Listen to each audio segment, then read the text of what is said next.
This is going to be a short continuation building off of a topic that I discussed in my previous video. If you haven't seen that yet, I'll link it at the top of the screen. Check it out. But essentially what I'm talking about here is my opinion that if you feel you need to take extra safety precautions that, while might not be necessary, it gives you more peace of mind in the tree, I don't see anything wrong with that.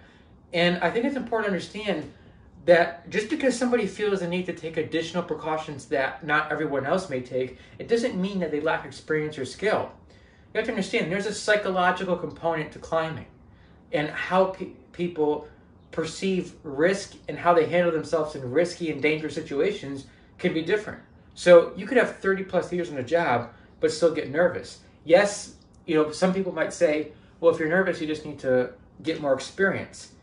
That is true, that as you get more experience and you get more knowledgeable, that you might get more comfortable.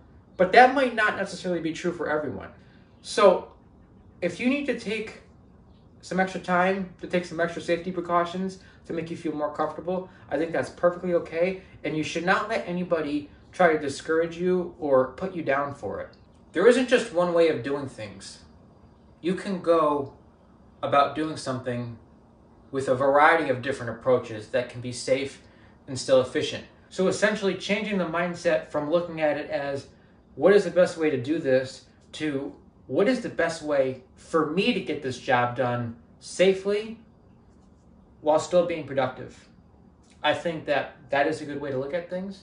Everybody's got their own climbing style and might operate at a different pace. It doesn't need to be a competition of who can get the job done fastest. Yes, from a business perspective, production is important, especially if you got a whole line of jobs lined up for, a day.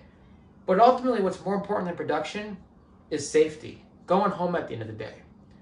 And when you find your own unique climbing style and you learn what works for you, that can help you become a better climber and a better tree worker.